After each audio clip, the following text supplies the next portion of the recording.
ಹೇಳಿದಂತೆ ಖಾತೆ ಹಂಚಿಕೆ ಇನ್ನೂ ತನಕ ಆಗಿಲ್ಲ. ನಿನ್ನೆ ಸಚಿವ ಸಂಪುಟ ಪ್ರಮಾಣ ವಚನ ಸ್ವೀಕರಿಸಿದೆ. ಇಂಟ್ರಡಕ್ಷನ್ನಲ್ಲೇ ಹೇಳಿದೆ ಇಷ್ಟು ಗಂಟೆಗಳಲ್ಲಿ ಆಗಿಬಿಡಬೇಕು, ಇಷ್ಟು ದಿನಗಳಲ್ಲಿ ಆಗಿಬಿಡಬೇಕು ಅಂತ ನಿಯಮ ಏನಿಲ್ಲ. ಆದರೂ ಸಚಿವರಾಗಿ ಪ್ರಮಾಣ ವಚನ ಸ್ವೀಕರಿಸಿ ಸ್ವಲ್ಪ ಹೊತ್ತಿನಲ್ಲಿ ತಾವು ಯಾವ ಇಲಾಖೆ ಸಚಿವರು ಅನ್ನೋದು ಅವ್ರಿಗೆ ಗೊತ್ತಾಗ್ಬಿಡುತ್ತೆ. ಇದು ಇಷ್ಟೊಂದು ಡ್ರ್ಯಾಗ್ ಆಗ್ತಾ ಇರೋದು ನೋಡಿದರೆ ಒಳಗಿಂದೊಳಗೆ ಖಾತೆ ಹಂಚಿಕೆಯ ಸಮಸ್ಯೆಗಳಾಗ್ತಾ ಇದ್ದಾವೆ ಅಂತ ಗೊತ್ತಾಗ್ತಾ ಇದೆ. ನಿನ್ನೆ ಒಂದು ಪಟ್ಟಿ ಬಂದಿತ್ತು, ಅದನ್ನು ಮಾಹಿತಿಯ ಆಧಾರದ ಮೇಲೆ ಅಂತ ಕೊಟ್ಟಿದ್ವಿ ನಾವು, ಯಾರು ಯಾವ್ಯಾವುದಕ್ಕೆ ಮಂತ್ರಿಗಳು ಅಂತ ಮಾಹಿತಿಯ ಆಧಾರದ ಮೇಲೆ ಕೊಟ್ಟಿದ್ವಿ. ಅದು ಅಧಿಕೃತವಾಗಿ ಘೋಷಣೆ ಆಗಿಲ್ಲ. ಒಂದು ಮ್ಯಾಥಮೆಟಿಕಲ್ ಕ್ಯಾಲ್ಕುಲೇಷನ್ ಆಯಿತು ನಂದು.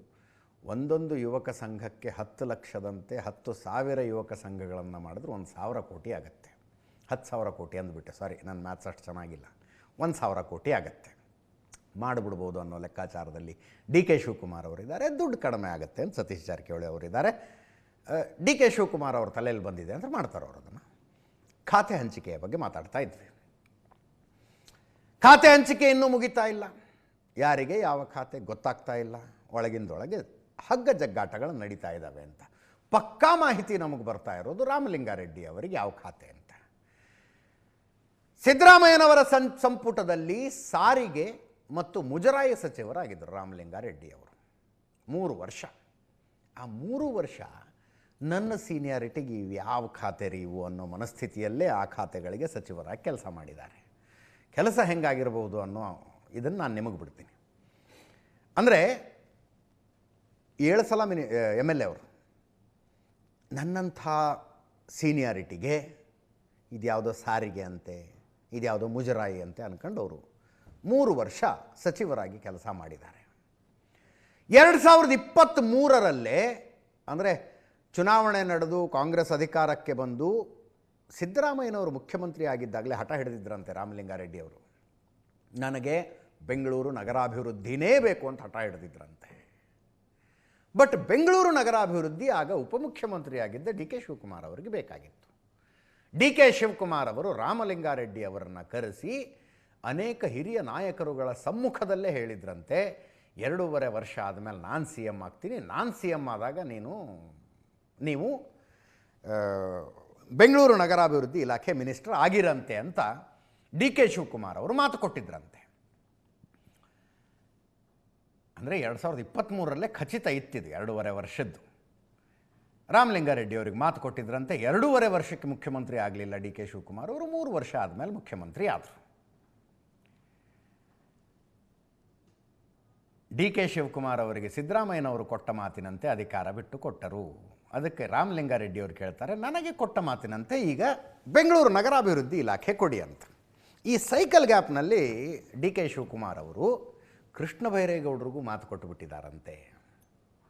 ಬೆಂಗಳೂರು ಅಭಿವೃದ್ಧಿ ನಿನಗೆ ಕೊಡ್ತೀನಿ, ನೀನು ಹ್ಯಾಂಡಲ್ ಮಾಡಬೇಕು ಅಂತ ಕೃಷ್ಣ ಬೈರೇಗೌಡರಿಗೂ ಮಾತು ಕೊಟ್ಟು ಬಿಟ್ಟಿದ್ದಾರಂತೆ. ಇದು ಸಮಸ್ಯೆ ಆಗಿಬಿಟ್ಟಿದೆ ಈಗ. ಕೊಟ್ಟ ಮಾತಿಗೆ ತಪ್ಪಿ ನಡೆಯೋದಕ್ಕೆ ಧರ್ಮ ಸಂಕಟ. ಅದಕ್ಕೆ ಡಿ ಕೆ ಶಿವಕುಮಾರ್ ಅವರು ರಾಮಲಿಂಗಾರೆಡ್ಡಿ ಅವರನ್ನು ಕರೆದು ನನ್ನ ಹತ್ತಿರ ಇದ್ದಂಥ ಇನ್ನೊಂದು ದೊಡ್ಡ ಖಾತೆ ಭಾರಿ ನೀರಾವರಿ ಇಲಾಖೆಯನ್ನು ನೀವು ವಹಿಸ್ಕೊಳ್ಳಿ ಅಂತ ಹೇಳ್ತಾ ಇದ್ದಾರೆ. ನೀರಾವರಿ ಇಲಾಖೆಯ ಸಚಿವರಾದವರು ಅಂದರೆ ಬೆಂಗಳೂರಿನಿಂದ ಗೆದ್ದು MLA ಆಗಿ ಮಿನಿಸ್ಟರ್ ಆದಂಥವ್ರು ನೀರಾವರಿ ಇಲಾಖೆ ಇನ್ನೂ ತನಕ ಕೊಟ್ಟಿಲ್ಲ. ನೀರಾವರಿ ಇಲಾಖೆ ಬೆಂಗಳೂರಿಗೆ ಏನು ಸಂಬಂಧ ಇದೆ ಹೇಳಿ? ಕರ್ನಾಟಕದ ಬೇರೆ ಬೇರೆ ಭಾಗಗಳ ಪ್ರಭಾವಿ ನಾಯಕರುಗಳು ನೀರಾವರಿ ಇಲಾಖೆಯ ಸಚಿವರಾಗ್ತಾರೆ. ಅದನ್ನು ರಾಮಲಿಂಗಾರೆಡ್ಡಿ ಅವ್ರಿಗೆ ಆಫರ್ ಮಾಡ್ತಾ ಇದ್ದಾರಂತೆ. ರಾಮಲಿಂಗಾರೆಡ್ಡಿ ಅವರು ಬೇಡ ಅಂತಾರಂತೆ. ಇವರಿಬ್ಬರ ಮಧ್ಯದಲ್ಲಿ ಒಂದು ಮಾತುಕತೆನೂ ಆಯಿತು. ಮಾತುಕತೆ ಕನ್ಕ್ಲೂಷನ್ನಿಗೆ ಬರಲಿಲ್ಲ. ರಾಮಲಿಂಗಾರೆಡ್ಡಿ ಅವರು ಬೇಜಾರು ಮಾಡ್ಕೊಂಡು ಎದ್ದು ಬಂದ್ರಂತೆ. ಅದಾದ ಮೇಲೆ ಡಿ ಕೆ ಶಿವಕುಮಾರ್ ಅವರು ಸಿದ್ದರಾಮಯ್ಯನವ್ರ ಮನೆಗೆ ಹೋದರು. ಅಲ್ಲಿ ಸ್ವಲ್ಪ ಹೊತ್ತು ಚರ್ಚೆ ಆಯಿತು. ಖಾತೆ ಹಂಚಿಕೆ ಇನ್ ಕನ್ಸಲ್ಟೇಷನ್ ವಿತ್ ಸಿದ್ದರಾಮಯ್ಯನೇ ನಡೆಯೋದು. ಸಿದ್ದರಾಮಯ್ಯನವ್ರ ಜೊತೆ ಕನ್ಸಲ್ಟೇಷನ್ನೊಂದಿಗೆ ನಡೆಯೋದಿದು. ರಾಮಲಿಂಗಾರೆಡ್ಡಿ ಅವರು ಅಂದರೆ ಸಹಜ, ಎಲ್ಲರೂ ಯಾವ ಖಾತೆ ಕೊಟ್ಟರು ಮಾಡ್ತೀವಿ, ದೊಡ್ಡ ಖಾತೆ ಸಣ್ಣ ಖಾತೆ ಅಂತ ಇರೋದಿಲ್ಲ, ಹಂಗೆ ಹೇಳೋದು ಮಾಧ್ಯಮಗಳ ಕ್ಯಾಮರಾ ಮುಂದೆ. ಬಟ್ ರಾಮಲಿಂಗಾರೆಡ್ಡಿಯವರ ಅಸಮಾಧಾನ ಶಬ್ದಗಳಲ್ಲದೆ ಹೋದರೂ ಭಾವನೆಯಲ್ಲಾದರೂ ಗೊತ್ತಾಗತ್ತೆ. ಹಿ ಈಸ್ ನಾಟ್ ಹ್ಯಾಪಿ ಅಂತ ನಿನ್ನೆ ಮತ್ತು ಇವತ್ತು ಮಾತಾಡಿದ್ದು 2 ಇದೆ, ಕೇಳಿಸ್ಕೊಳ್ಳಿ ಒಮ್ಮೆ. ಇನ್ನು 20 ಜನಕ್ಕೆ ಅವಕಾಶ ಇದೆ. ಆ ಸಂದರ್ಭದಲ್ಲಿ ಯುವಕರಿಗೆ ಮತ್ತು ಈಗ ಪಕ್ಷದಲ್ಲಿ ಇರ್ತಕ್ಕಂಥ ಹಿರಿಯರಿಗೆ 4-5 ಬಾರಿ ಗೆದ್ದಂಥವ್ರಿದ್ದಾರೆ, ಅವರಿಗೆಲ್ಲ ಅವಕಾಶ ಹೈಕಮಾಂಡ್ ಮಾಡಿಕೊಡ್ತಾರೆ ಅಂತ ಭಾವಿಸಿದ್ದೀನಿ. ಖಾತೆ ಬಗ್ಗೆ ಇನ್ನೂ ಗೊತ್ತಿಲ್ಲ. ಮುಜರಾಯಿ ಆಗಿದೆ, ಟ್ರಾನ್ಸ್ಪೋರ್ಟು ಆಗಿದೆ. ಮಂತ್ರಿ ಆಗೋದಕ್ಕೂ ಲಾಬಿ ಮಾಡಲ್ಲ ಅಂತ ನಿಮಗೂ ಚೆನ್ನಾಗಿ ಗೊತ್ತು ಅಲ್ವಾ. ಪೋರ್ಟ್ಫೋಲಿಯೋಗೂ ಲಾಬಿ ಮಾಡೋಕ್ಕೆ ಹೋಗಲ್ಲ ಅಂತ ಎಲ್ರಿಗೂ ಗೊತ್ತಿರ್ತಕ್ಕಂಥದ್ದೇ. ಆದರೆ ನನ್ನ ಸೀನಿಯಾರಿಟಿಗೆ ತಕ್ಕನ ಯಾವುದನ್ನ ಕೊಡಲಿ ಅಂತ ಅಷ್ಟೇ, ಕೊಡಿ ಅಂತ ಕೇಳೋಕ್ಕೂ ಹೋಗಲ್ಲ. ಹೋದ್ಸಲಿ ಅದು ಟ್ರಾನ್ಸ್ಪೋರ್ಟೇ ಮತ್ತೆ ಅದನ್ನು ಮೊದಲು ಮಾಡಿದ್ನಲ್ಲ 4 ವರ್ಷ 4 ತಿಂಗಳು, ಅದರಿಂದ ಮತ್ತೆ ಅದನ್ನೇ ಕೊಟ್ಟರು ಅಂತ ಬೇಸರ ಆಗಿತ್ತು ಅಷ್ಟೇ. ಈಗ ಅವಕಾಶ ಇದೆಯಲ್ಲ, ನೋಡೋಣ ಏನು ಮಾಡ್ತಾರೆ.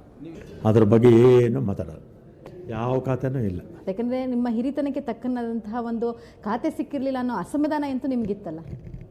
ಅದೆಲ್ಲ ಹಳೆ ಕತೆ ಬಿಡಿ, ಈಗ ಯಾಕೆ ಮಾತಾಡೋದು. No comments. ಸೊ ಖಾತೆ ಬಗ್ಗೆ ಏನಾದ್ರು ಚರ್ಚೆ ಮಾಡಿದ್ರಾ, ಕೇಳಿದ್ರಾ? ನಾನು ಅದ್ರ ಬಗ್ಗೆ ಏನೂ ಮಾತಾಡಲ್ಲ. ನಿಮ್ಮ ಹಿರಿತನಕ್ಕೆ ತಕ್ಕನಾದ ಖಾತೆ ಸಿಕ್ಕಿಲ್ಲ ಅನ್ನೋ ಅಸಮಾಧಾನ ಇತ್ತು ನಿಮಗೆ ಅಂದರೆ ಅದೆಲ್ಲ ಹಳೆ ಕತೆ ಬಿಡಿ ಅಂತಂದರು. ನೋ ಕಮೆಂಟ್ಸ್ ಅಂತ ಕೂಡ ರಾಮಲಿಂಗಾರೆಡ್ಡಿ ಅವರು ಅಂದಿದ್ದಾರೆ. ನಾನು ಹೇಳಿದ್ನಲ್ಲ, ಶಬ್ದಗಳಲ್ಲದೆ ಹೋದರೂ ಭಾವನೆಗಳಲ್ಲಾದರೂ ಮನಸ್ಸಿನಲ್ಲಿ ಏನಿದೆ ಅಂತ ಅರ್ಥ ಆಗುತ್ತೆ. ಇದು 3 ವರ್ಷದ ಹಿಂದಿನ ಫೋಟೋ ಇದು.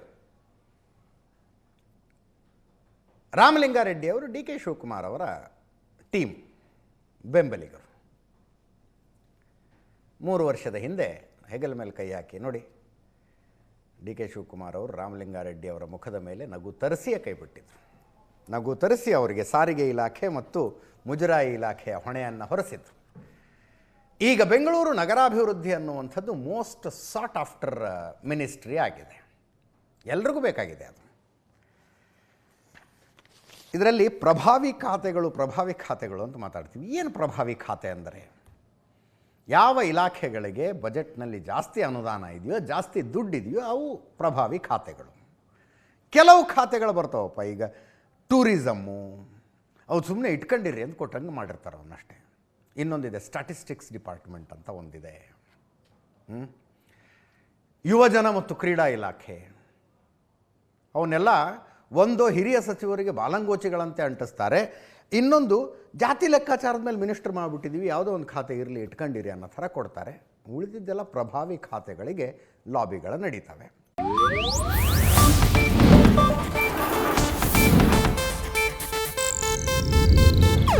ಇದು ಏಷ್ಯಾನೆಟ್ ನ್ಯೂಸ್ ನೆಟ್ವರ್ಕ್ ಪ್ರಸ್ತುತಿ.